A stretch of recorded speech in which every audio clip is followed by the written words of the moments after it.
ടർണക്കി ഫുട്ബോളിലേക്ക് സ്വാഗതം. അങ്ങനെ 2024-25 പ്രീമിയർ ലീഗ് സീസൺ കഴിഞ്ഞിരിക്കുകയാണ്. ലിവർപൂൾ 84 പോയിന്റുമായി ചാമ്പ്യന്മാരായിരിക്കുകയാണ്. അവരുടെ 20ാമത്തെ ലീഗ് കിരീടമാണ് നേടുന്നത്. അതുപോലെ തന്നെ ഇനിയിപ്പം ഒരു 81 ദിവസം കാത്തിരിക്കണം അടുത്ത പ്രീമിയർ ലീഗ് സീസണിന് വേണ്ടി. അപ്പോൾ 9 ടീമുകളാണ് ഇപ്രാവശ്യം യൂറോപ്യൻ സ്റ്റേജിലേക്ക് സ്ഥാനം ലഭിച്ചിരിക്കുന്നത്. 6 ടീമുകൾ ചാമ്പ്യൻ ലീഗിലേക്കും 2 ടീമുകൾ യൂറോപ്പ ലീഗിലേക്കും 1 ടീം കോൺഫറൻസ് ലീഗിലേക്കുമാണ്. Liverpool, Arsenal, City, Chelsea, Newcastle United അതുപോലെ തന്നെ ടോട്ടനം യൂറോപ്പ ലീഗ് വിജയിച്ചാണ് ആ ചാമ്പ്യൻ ലീഗിന്റെ സ്പോട്ട് നേടുന്നത്. അതുപോലെ തന്നെ ആസ്റ്റൺ വില്ല, ക്രിസ്റ്റൽ പാലസ് ആണെങ്കിൽ മാൻ സിറ്റിനെ FA കപ്പിൽ തോൽപ്പിച്ചുകൊണ്ടാണ് ആ യൂറോപ്പ ലീഗിന്റെ ആ സ്പോട്ട് ലഭിക്കുന്നത്. അങ്ങനെ ആസ്റ്റൺ വില്ലയും ക്രിസ്റ്റൽ പാലസുമാണ് യൂറോപ്പ ലീഗിൽ, നോട്ടിംഗ്ഹാം ഫോറസ്റ്റ് കോൺഫറൻസ് ലീഗിലും. അപ്പം 2015-2016 ഒരു 81 പോയിന്റുമായി ലെസ്റ്റർ സിറ്റി പ്രീമിയർ ലീഗ് നേടുന്നത്. അതിനുശേഷം ഇപ്പോൾ ലിവർപൂൾ ഒരു ലോ പോയിന്റുമായി 84 പോയിന്റുമാണ് ഇപ്രാവശ്യം ലിവർപൂൾ പ്രീമിയർ ലീഗ് നേടുന്നത്. പറയാമെങ്കിൽ ക്ലോപ്പിന്റെ ആ ഒരു മാനേജർ കരിയറിൽ 97ഉം 92 പോയിന്റ് നേടിയിട്ട് പോലും അന്ന് ആ പ്രീമിയർ ലീഗ് കിരീടം നേടാൻ സാധിച്ചിട്ടില്ല. അന്ന് 2 തവണയും 98 പോയിന്റുമായിട്ടും 93 പോയിന്റുമായിട്ടും സിറ്റിയാണ് അന്ന് ആ പ്രീമിയർ ലീഗ് കിരീടം നേടിയത്. അവിടെ നിന്നാണ് ആർനെ സ്ലോട്ട് 84 പോയിന്റുമായി ലിവർപൂളിനെ പ്രീമിയർ ലീഗ് ചാമ്പ്യന്മാരാകുന്നത്.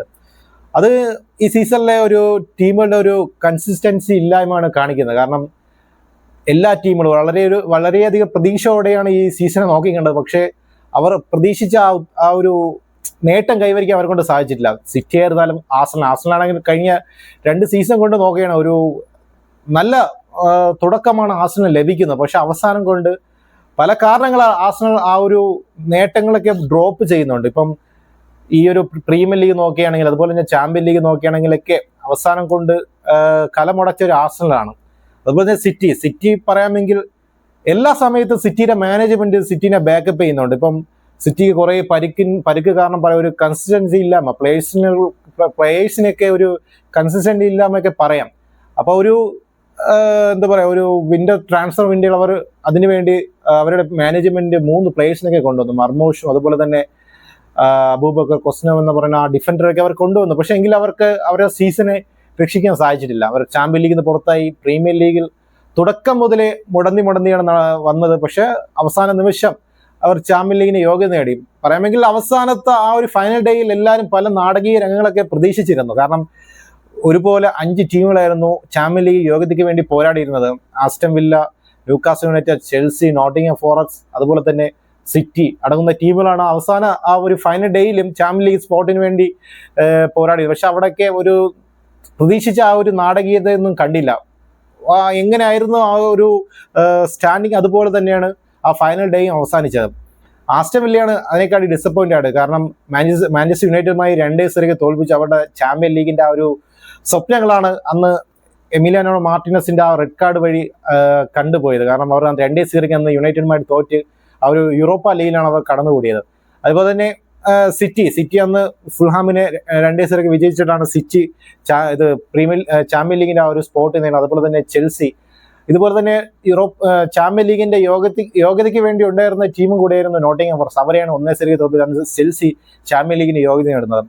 അതുപോലെ തന്നെ നമ്മൾ ആ ഒരു ടീമുകൾ ഇത് നോക്കുകയാണെങ്കിൽ ആർസണൽ ഇതേപോലെ 2-3 സീസണായി ഒരു കൺസിസ്റ്റന്റ് ആയിട്ട് ഒരു ഫോം അവസാനം വരെ ആ ഫോം തുടർന്ന് കൊണ്ടുപോകാൻ അവരെ കൊണ്ട് സാധിക്കുന്നില്ല. ഇപ്രാവശ്യം ലിവർപൂൾ, കഴിഞ്ഞ പ്രാവശ്യം മാഞ്ചസ്റ്റർ സിറ്റിക്കായിരുന്നു അടിയറവ് പറഞ്ഞുകൊണ്ട് സിറ്റിയെ ചാമ്പ്യന്മാരായത്. അതിപ്പോൾ ഇപ്രാവശ്യം നോക്കുകയാണെങ്കിൽ ലിവർപൂളുമായിട്ടാണ് ആർസണൽ 2ാം സ്ഥാനത്തേക്ക് ഒതുങ്ങിക്കൂടേണ്ടി വരുന്നത്. അതുപോലെ തന്നെ ചാമ്പ്യൻ ലീഗിൽ PSG തോറ്റ് പുറത്തായി. അങ്ങനെ FA കപ്പിൽ നേരത്തെ 4th റൗണ്ടിലെ പുറത്തായി. കറാബാവ് കപ്പിൽ അതുപോലെ തന്നെയായിരുന്നു. പിന്നെ അങ്ങനെ ഒരു കഴിഞ്ഞ ഒരു സീസണായി ഇപ്രാവശ്യത്തെ സീസണ് മാറിയിട്ടുണ്ട്. അവർ പറയാമെങ്കിൽ ഒട്ടുമിക്ക ടീമുകൾക്കും ഇപ്രാവശ്യം ഒരു ഇഞ്ചുറി കൺസേൺ ഒക്കെ ഉണ്ടായിരുന്നു. ഇപ്പം സിറ്റിക്ക് ആയിരുന്നാലും ആർസണൽ അവരുടെ മെയിൻ സ്ട്രൈക്കേഴ്സ് ആയിരുന്നു. കാരണം ജീസസ് അതുപോലെ തന്നെ ഹാവർട്സ് ഒക്കെ അവരുടെ പരിക്കിന്റെ പിടിയായിരുന്നു. ഒരു സമയത്ത് നോക്കുകയാണെങ്കിൽ അവരുടെ റൈറ്റ് വിങ് തന്നെ സാക്ക ഇതേപോലെ പരിക്കിന്റെ പിടിയിൽപ്പെട്ട് അവിടെ പിന്നെ പലരെയും കൊണ്ട് കളിപ്പിക്കേണ്ടി വരുന്നു. അവിടെയൊക്കെ ആർസണൽ ചില ഫ്ലോപ്പൊക്കെ സംഭവിച്ചിട്ടുണ്ട്. പക്ഷെ ഇതിന്റെ ഒരു ക്രെഡിറ്റ് അവരുടെ മാനേജ്മെന്റും വരുന്നു. കാരണം ആ ഒരു വിന്റർ ട്രാൻസ്ഫർ വിൻഡോയിൽ ഒരു സൈനിങ് ഒക്കെ ചെയ്യാൻ പറ്റും. ആ സമയത്ത് ഒരു സ്ട്രൈക്കറിന്റെ അഭാവമാണ് ഈ ആർസണൽ ഈ ഹോൾ സീസണിൽ അവരെ ബാധിച്ചെന്ന് വേണം പറയാം. പിന്നെ അതുപോലെ തന്നെ ചില സമയങ്ങളിൽ നല്ലൊരു ഡിഫൻസ് ആണ് ഈ സീസൺ നോക്കുകയാണെങ്കിൽ പ്രീമിയർ ലീഗിൽ ആർസണൽ ഉള്ളത്. പക്ഷെ ആ ഒരു വൈറ്റൽ മൂവ്മെന്റുകളാണ് ആ ഡിഫൻസ് ചില സമയത്ത് പാളിപ്പോയത്. അങ്ങനെ ആ ക്രൂഷ്യൽ മൂവ്മെന്റുകളിൽ അവർക്ക് ആ ഒരു പോയിന്റ് ഒക്കെ ഡ്രോപ്പ് ചെയ്യേണ്ടി വന്നു. അവസാന നിമിഷമൊക്കെ കുറേ സമനിലകളൊക്കെ അവർക്ക് കിട്ടിയിരുന്നു. അപ്പൊ അങ്ങനെയൊക്കെയാണ് ഒരു പ്രീമിയർ ലീഗിന്റെ ആ ഒരു റൈസിൽ നിന്ന് അവർ പുറത്തായത്. എങ്കിലും നെക്സ്റ്റ് സീസൺ എന്തായാലും ടീം ബിൽഡപ്പ് ഒക്കെ വരും, പുതിയ സൈനിങ് ഒക്കെ വരും എന്നാണ് അവരുടെ ഫാൻസും അവരും പ്രതീക്ഷിക്കുന്നത്. അപ്പം അടുത്ത സീസണെങ്കിലും ഒരു കപ്പ് നേടും എന്ന പ്രതീക്ഷയിലാണ് അർട്ടേറ്റയും സംഘവും. അതുപോലെ തന്നെ പറയാമെങ്കിൽ ലിവർപൂൾ ഇതുപോലെ തന്നെ ഒരു പുതിയൊരു മാനേജറാണ് ആർനെ സ്ലോട്ട് എന്ന പുതിയൊരു മാനേജറാണ്. ലെജൻഡറി മാനേജറായ ക്ലോപ്പ് മാറിക്കൊണ്ടവർ ആർനെ സ്ലോട്ട്, അതും ഫെയ്നോർഡിന്റെ ഡച്ച് സൈഡിൽ നിന്നാണ് ആ ഒരു മാനേജർ എത്തുന്നത്. ഒരു ഫസ്റ്റ് സീസണിൽ തന്നെ അവരെ കൊണ്ട് ഒരു പ്രീമിയർ ലീഗ് നേടിക്കൊടുക്കാൻ ആർനെ സ്ലോട്ടിന് സാധിച്ചു. പ്രൊമിസിംഗ് ആയിട്ടുള്ള ഒരു സ്റ്റാർട്ട് തന്നെയാണ് അവർക്ക് ഇതേപോലെ ഉണ്ടായത്. പിന്നെ കുറെ ഇഞ്ചുറി കൺസേണും ലിവർപൂളിന് ഉണ്ടായത് അവരുടെ ബാക്ക് ലൈനാണ്. അവര് കോണർ ബ്രാഡ്ലി, അതുപോലെ തന്നെ ട്രെൻഡ്, അതുപോലെ തന്നെ കൊർണാട്ടയ്ക്ക് ചില സമയങ്ങളിൽ പരിക്കിന്റെ പിടിയിലൊക്കെ ആയിട്ടുണ്ട്. പക്ഷെ അവരുടെ മെയിൻ സ്ട്രൈക്കേഴ്സ് ഒരു ഫോർവേഡ് ആയിരുന്നാലും മിഡ്ഫീൽഡ് ആയിരുന്നാലും വളരെ ചില സമയത്തൊന്നും പരിക്കൊന്നും പറ്റിയില്ല. പക്ഷെ അവർ ബാക്ക് ലൈൻ മാത്രം കുറച്ച് സമയത്ത് പരിക്കൊക്കെ പറ്റിയിട്ടുണ്ട്. അത് അവിടെ പിന്നെ എൻഡോനെ കൊണ്ടും ഗോമസ് ഇപ്രാവശ്യം പരിക്കിന്റെ പിടിയിലായിട്ടുണ്ട്. അവിടെ പലരെയും കൊണ്ട് ജോൺസിനെ വരെ കൊണ്ട് റൈറ്റ് ബാക്ക് ആയിട്ട് കളിച്ചിട്ടുണ്ട്. അങ്ങനെ ഒരു സ്ഥിതിയിൽ നിന്ന് പോലും ലിവർപൂളിന് ഈ ഒരു സീസണിൽ ആ ഒരു പ്രീമിയർ ലീഗിൽ നിന്ന് ഒരു നേട്ടം ആർനെ സ്ലോട്ട് എന്ന പുതിയ മാനേജറിന് നേടിക്കൊടുക്കാൻ സാധിച്ചിട്ടുണ്ട്. അത് തന്നെ ലിവർപൂളിന് ഈ സീസൺ നോക്കിയ ഏറ്റവും ഒരു വലിയ നേട്ടമാണ്. അപ്പം ഇപ്പോഴേ തന്നെ അവരുടെ അടുത്ത സീസണിന് വേണ്ടി ഒരു കിരീടം ഡിഫെൻഡ് ചെയ്യാനുള്ള ആ ഒരു പ്രിപ്പറേഷൻ ഇപ്പോഴേ തന്നെ അവർ ആരംഭിച്ചിട്ടുണ്ട്. പുതിയ സൈനിങ്ങൾ അവർ നടത്തിയിട്ടുണ്ട്. വലിയ വലിയ പേരുകളാണ് അവരുടെ ആ ഒരു ട്രാൻസ്ഫർ മാർക്കറ്റ് കേൾക്കുന്നത്. അതുപോലെ തന്നെ സിറ്റി അടുത്ത പ്രാവശ്യം വളരെയധികം പൂർവാധിക ശക്തിയോടെ തിരിച്ചു വരും. കാരണം ഈ സീസണിൽ ഒരു ട്രോഫി പോലും ഇല്ലാതെയാണ് പെപ്പിന് അദ്ദേഹത്തിന്റെ മാനേജർ കരിയർ തന്നെ മടങ്ങേണ്ടി വരുന്നത്. ആ ഒരു സീസണിന്റെ തുടക്കത്തിൽ ഒരു കമ്മ്യൂണിറ്റി ഷീൽഡ് മാത്രമേ അവർ ഈ സീസൺ നേടുന്നുള്ളൂ. പക്ഷെ ഈ സീസണിന്റെ നേട്ടമായിട്ട് ചേർക്കാൻ സാധിക്കുകയുമില്ല. അങ്ങനെ ഒരു കഴിഞ്ഞ സീസണായിട്ടാണ് ഒരു സിറ്റിയുടെ ഈ സീസൺ കഴിഞ്ഞു പോകുന്നത്. അവർക്കിനിയിപ്പോൾ ക്ലബ് വേൾഡ് കപ്പിൽ ഉണ്ട്, അവർക്ക് ക്ലബ് വേൾഡ് കപ്പിൽ കളിക്കാനുള്ള ഒരു അവസരമുണ്ട്. അപ്പൊ അത് ഒരു ഹോപ്പായിട്ട് അവർക്ക് ഇപ്പോഴും തുടരുന്നുണ്ട്. അപ്പൊ അടുത്ത സീസണിൽ ഒരു ടീം ബിൽഡപ്പ് സിറ്റിയും ആഗ്രഹിക്കുന്നത്. ഇപ്പോഴേ അവർ സൈൻ ചെയ്ത് പ്ലേയേഴ്സിനെ സ്കൗട്ട് ചെയ്യുന്നുണ്ട്. ഇപ്പം ഒരു മിഡ്ഫീൽഡറെ കൊണ്ടുവരാൻ നോക്കുന്നത് കെവിൻ ഡി ബ്രൂയ്നൊക്കെ അവരുടെ ക്ലബ്ബ് വിട പറഞ്ഞു പോകുന്നുണ്ട്. അതുപോലെ തന്നെ ജാക്ക് ഗാർലിഷൊക്കെ ക്ലബ്ബ് വിട്ട് പോകാൻ സാധ്യതയുണ്ട്. അപ്പോൾ ഒരു മിഡ്ഫീൽഡറിനൊക്കെ കൊണ്ടുവരാൻ സിറ്റി നോക്കുന്നുണ്ട്. അങ്ങനെ ഒരു ടീം ബിൽഡപ്പിന് വേണ്ടി നെക്സ്റ്റ് സീസണിൽ ഒരു ടീം ബിൽഡപ്പിന് വേണ്ടി പ്രീമിയർ ലീഗിലുള്ള എല്ലാ ടീമുകളും ഇപ്പോഴേ തന്നെ നോക്കുന്നുണ്ട്. അതുപോലെ തന്നെ ന്യൂകാസൽ യുണൈറ്റഡ് സംബന്ധിച്ച് പറയുകയാണെങ്കിൽ ന്യൂകാസൽ യുണൈറ്റഡ് അവരുടെ 70 വർഷത്തിന് ശേഷം ഒരു കിരീടം, അവർ ക്ലബിന് വേണ്ടി ഒരു കിരീടം നേടുകയാണ്. കറാബോ കപ്പാണ് അവർ ലിവർപൂളിനെ ഫൈനലിൽ വെംബ്ലിയിൽ തോൽപ്പിച്ചുകൊണ്ട് 70 വർഷത്തിന് ശേഷം അവർ കിരീടം നേടുന്നത്. അവരൊരു അച്ചീവ്മെന്റ് തന്നെയാണ് അവരെ സംബന്ധിച്ച് നോക്കണേ. എഡ്ഡി ഹോവിന് കീഴിൽ ഒരു നല്ല രീതിക്കുള്ള ഫുട്ബോളാണ് അവർ പ്രീമിയർ ലീഗ് ആയിരുന്നാലും ഓരോ കോമ്പറ്റീഷൻ ആയിരുന്നാലും കളിക്കുന്നത്. ഇപ്പം അടുത്ത വർഷത്തെ ചാമ്പ്യൻ ലീഗിന് വരെ അവർ യോഗ്യത നേടിയിട്ടുണ്ട്. പക്ഷെ അവസാനത്തെ കളിയിൽ എവർട്ടനുമായിട്ട് 1-0 തോറ്റിയത്. പക്ഷേ എങ്കിലും അത് കുഴപ്പമില്ല. ഈ സീസണിലെ ഒരു നേട്ടം അവരെ ക്ലബ് ഹിസ്റ്ററിയിൽ നിന്ന് ഒരു 70 വർഷത്തിന് ശേഷം ഒരു ട്രോഫി കറാബോ കപ്പ് അവർ നേടിയിട്ടുണ്ട്. അതുപോലെ തന്നെ നോക്കുകയാണെങ്കിൽ മറ്റൊരു ടീം ചെൽസിക്ക് ഇതേപോലെ ഒരു കൺസിസ്റ്റൻസി ഇല്ലായ്മയാണ് ചെൽസിക്ക് ഈ സീസണിൽ അവരെ കൊണ്ട് പറ്റിയൊരു വിനയായത്. കാരണം അവർക്ക് ആവശ്യമുള്ള സൈനിങ് ഉണ്ട്, ആവശ്യമുള്ള റിസോഴ്സസ് അവർക്ക് ഉണ്ടായിരുന്നു. പക്ഷെ അതിനെ യൂട്ടിലൈസ് ചെയ്യാൻ അവരുടെ മാനേജർക്ക് കഴിഞ്ഞില്ല എന്നാണ് എൻ്റെ ഒരു അഭിപ്രായം. അതുപോലെ തന്നെ അവർക്ക് ഇനി ബിൽഡപ്പ് ചെയ്യുന്ന അവരുടെ ബാക്ക് ലൈനാണ്. ബാക്ക് ലൈൻ വളരെയധികം ശോകമാണ്. ഈ സീസൺ നോക്കുകയാണെങ്കിൽ ബാക്ക് ലൈൻ വളരെയധികം മോശമായിരുന്നു. അപ്പോൾ അവർ വേണ്ട സൈനിങ് എന്ന് വെച്ചാൽ ആ ബാക്ക് ലൈനിൽ ആവശ്യമായ സൈനിങ് വരണമെന്നാണ് എൻ്റെ ഒരു അഭിപ്രായം എന്ന് പറയുന്നത്. കാരണം ഈ സീസൺ ഡിഫൻസ് വളരെയധികം പാളിപ്പോയി. അതുപോലെ തന്നെ പാൽമറിന്റെ ആ ഒരു ഫോം ആദ്യം ഡിസംബർ വരെയും പാൽമർ വളരെയധികം കത്തിക്കേറി നിന്നു. പിന്നെ ജനുവരിക്ക് ശേഷം പാൽമറിന്റെ അടുക്കുന്ന നിന്ന് ഒരു ഗോളോ അസിസ്റ്റോ വന്നിരുന്നില്ല. പിന്നെ അവസാനം അവർ നേടുന്നതെന്ന് വെച്ചാൽ ലിവർപൂളിന് എതിരെ ഈ ഒരു അവസാന ഒരു മാച്ച് ഡേ ആണ് ലിവർപൂളിനെതിരെ പാൽമർ ഒരു ഗോളും നേടുന്നത്. അപ്പോൾ ആ ഒരു കൺസിസ്റ്റൻസി ഇല്ലായ്മയാണ് ചെൽസിക്കും ഇപ്രാവശ്യം പറ്റിയത്. പിന്നെ അവർക്ക് ഈ ഒരു സീസണിൽ വീണ്ടും ഒരു കപ്പിന്റെ ഒരു പ്രതീക്ഷയുണ്ട്. കാരണം കോൺഫറൻസ് ലീഗിൽ ഫൈനലാണ് റയൽ ബെറ്റിസുമായിട്ട്. ഇനിയിപ്പം നാളെയാണ് ഫൈനൽ നടക്കാൻ പോകുന്നത്. അപ്പോൾ ആ ഒരു കപ്പിന്റെ ഒരു പ്രതീക്ഷ ഇപ്പോഴും അവരിലുണ്ട്.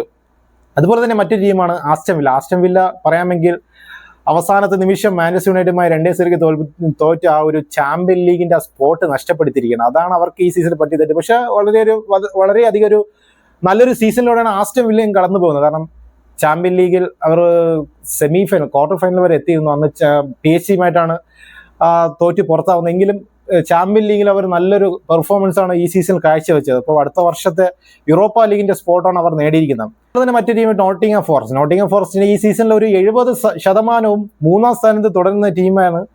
പക്ഷെ അവസാന നിമിഷം ആ ഒരു കോൺഫറൻസ് ലീഗിന്റെ ആ യോഗ്യതയുമായിട്ട് അവർക്ക് ഈ സീസൺ അവസാനിപ്പിക്കേണ്ടി വന്നു. എങ്കിലും കുഴപ്പമില്ലാത്തൊരു സീസണിലാണ് നോട്ടിംഗ്ഹാം ഫോറസ്റ്റും കടന്നു പോകുന്നത്. കാരണം കഴിഞ്ഞ വർഷം അവർ 17ാം സ്ഥാനത്താണ് ഫിനിഷ് ചെയ്തത്. ഈ വർഷം നോക്കുമ്പോൾ അവർ പ്രീമിയർ ലീഗിന്റെ 7ാം സ്ഥാനത്താണ് അവർ ഫിനിഷ് ചെയ്തിരിക്കുന്നത്. അതും ന്യൂനോ എക്സ്പെരിറ്റോ സാന്റോയുടെ കീഴാണ് ഈ വർഷത്തെ ആ ഒരു കുതിപ്പ്. അപ്പോൾ നല്ലൊരു പ്ലേയേഴ്സിനെയും അവർക്ക് അടുത്ത വർഷത്തേക്കും ഒരു നല്ല സൈനിങ് ഒക്കെ നടക്കുന്നുണ്ടെങ്കിൽ അടുത്ത സീസണിലും ഇതേപോലത്തെ ഒരു ഫോം അവരെ കൊണ്ട് കീപ്പ് ചെയ്യാൻ സാധിക്കും. മറ്റൊരു ടീമാണ് മാഞ്ചസ്റ്റർ യുണൈറ്റഡ്. മാഞ്ചസ്റ്റർ യുണൈറ്റഡ് പറയാമെങ്കിൽ അവരുടെ ആ സീസൺ തുടങ്ങി കുറച്ച് മത്സരങ്ങൾ വരെ ടെൻഹാങ് ആയിരുന്നു അവരുടെ പരിശീലക സ്ഥാനത്തിലുണ്ടായിരുന്നത്. പക്ഷേ ടെൻഹാങ്ങിനെ സാക്ക് ചെയ്തുകൊണ്ട് അവിടെ പിന്നെ ആംബ്രോനെ, സ്പോർട്ടിംഗ് ലിസ്ബന്റെ കോച്ചും കൂടായ ആംബ്രോനെയാണ് അവിടെ അവരുടെ ഹെഡ് കോച്ചായിട്ട് നിയമിച്ചത്. പക്ഷെ അതിനുശേഷവും അവരെ കൊണ്ട് ആ ഒരു സീസൺ വിജയകരമായി പൂർത്തിയാക്കാൻ കൊണ്ട് സാധിച്ചില്ല. അപ്പം എന്തായിരിക്കും അവരുടെ പ്രോബ്ലം എന്ന് ചോദിച്ചാൽ ഒരു പുതിയ സിസ്റ്റത്തിൽ അഡോപ്റ്റ് ചെയ്യാനുള്ള ഒരു സമയം എടുക്കണം ആയിരിക്കാം. കാരണം അതേ ഒരു 3 ഡിഫൻഡറെ കൊണ്ടൊക്കെ കളിപ്പിക്കുന്ന ഒരു ശൈലിയുള്ള ആളാണ്. അതുപോലെ തന്നെ പ്ലേയേഴ്സിന്റെ പരിക്കും ഒരു ഫോം ഇല്ലായ്മയൊക്കെ, ഒരു ഒത്തൊരുമ ഇല്ലാതൊക്കെ ഈ സീസണിലെ ഒരു പരാജയത്തിന്റെ ഒരു കാരണമായിട്ട് വരാം. കാരണം അവിടെ മെയിൻ വിങ്ങിൽ കളിച്ചിരുന്ന അമഡ് ഡിയാലൊക്കെ അദ്ദേഹത്തിന്റെ മിക്കവാറും കളികളൊക്കെ പരിക്കിന്റെ പിടിയിലായിട്ടുണ്ട്. കാരണം ആ ഒരു വിങ് പിന്നെ ഒരു ആരുമില്ലാത്തൊരു വിങ് പോലെ ചില മത്സരങ്ങളൊക്കെ കണ്ടിരുന്നു. അപ്പം അതിനുശേഷം അഹമ്മദ് ഡിയാല വന്നതിന് ശേഷം ഒരല്പം കൂടെ ആ ഒരു വിങ് ഉണർവ് വന്നിരുന്നു. അതുപോലെ തന്നെ അവർക്ക് പ്രതീക്ഷ ഉണ്ടായിരുന്നു യൂറോപ്പ ലീഗ് നേടുമെന്നൊരു പ്രതീക്ഷ. അവിടെ ഫൈനലിൽ അവർ കളിച്ചിരുന്നത് ടോട്ടനമ എതിരെയായിരുന്നു. ടോട്ടനമാണെങ്കിൽ പ്രീമിയർ ലീഗിന്റെ 17ാം സ്ഥാനത്തുള്ള ടീമും കൂടെയാണ്. ഈ സീസണിലെ ഒരു റെലിഗേഷൻ ബാറ്റ് കിടന്ന ഒരു ടീമും കൂടെയാണ് പറയാമെങ്കിൽ. പക്ഷെ അവരെ കൂടെയാണ് 1-0 തോറ്റ് അന്ന് ടോട്ടനം ചാമ്പ്യന്മാരാകുന്നത്.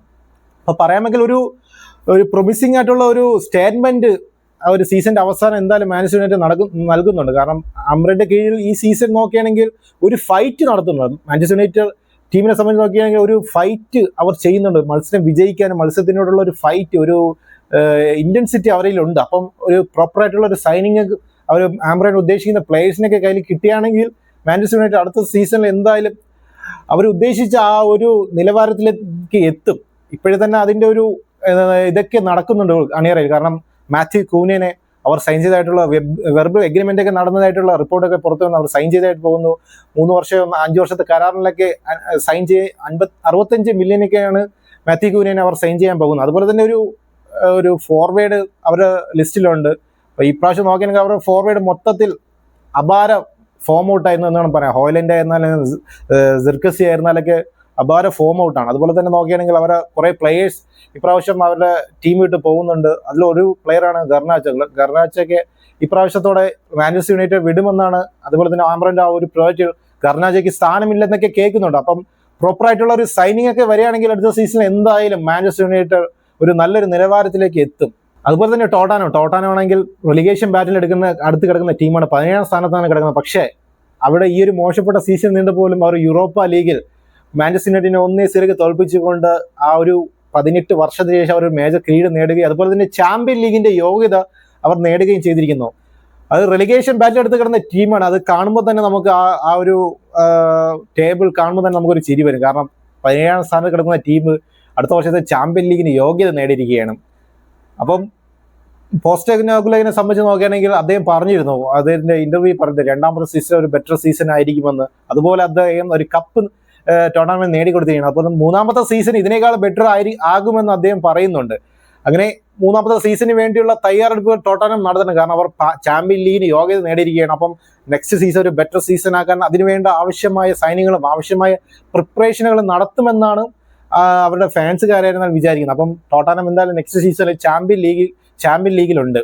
നോക്കുകയാണെങ്കിൽ ജനുവരിയിൽ തന്നെ ആരാകും ചാമ്പ്യന്മാർ, ലിവർപൂളിന്റെ ചാമ്പ്യന്മാർ ആരാകും എന്നൊക്കെ ഒരു ചിത്രം തെളിഞ്ഞിരുന്നു. അതുപോലെ തന്നെ ആരൊക്കെ റിലിഗേറ്റ് ആകുമെന്നൊക്കെ. കാരണം പ്രൊമോട്ട് ചെയ്ത് വന്ന 3 ടീമുകളും കഴിഞ്ഞ 2 സീസൺ നോക്കുകയാണെങ്കിൽ അവരെ കൊണ്ടൊരു ഇമ്പാക്ട് ചെയ്യാൻ സാധിച്ചിരുന്നില്ല. ഒരു ടീമായിട്ടുണ്ടായിരുന്ന എക്സ്പിച്ച് ടൗൺ ആണ്. കാരണം അവർ ബാക്ക് ടു ബാക്ക് പ്രൊമോട്ടഡ് ആയിട്ടാണ് പ്രീമിയർ ലീഗ് എത്തിയത്. മെക്കനയുടെ കീഴിൽ നല്ലൊരു ഫുട്ബോളാണ് അവർ കളിക്കുന്നത്. പക്ഷെ അവരെ കൊണ്ട് പോലും ഒരു ഇമ്പാക്ട് ചെയ്യാൻ സാധിച്ചിരുന്നില്ല.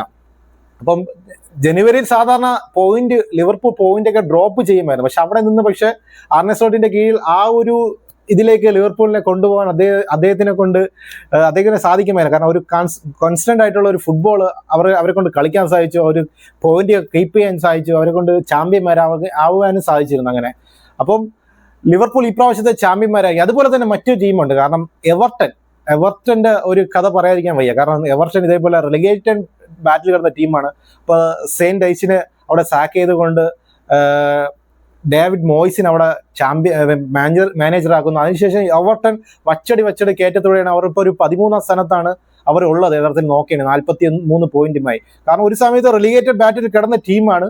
പക്ഷേ ഡേവിഡ് മോയ്സിന്റെ കീഴിൽ നല്ല മിന്നും പ്രകടനമാണ് കാഴ്ചയത്. അവസാനത്തെ മാച്ചിൽ ശക്തരായ ന്യൂകാസിൽ യുണൈറ്റഡിന് വരെ 1-0 തോൽപ്പിച്ചുകൊണ്ടാണ് അവരുടെ ആ ഒരു അവസാനത്തെ മത്സരം അവർ അവസാനിപ്പിച്ചത്.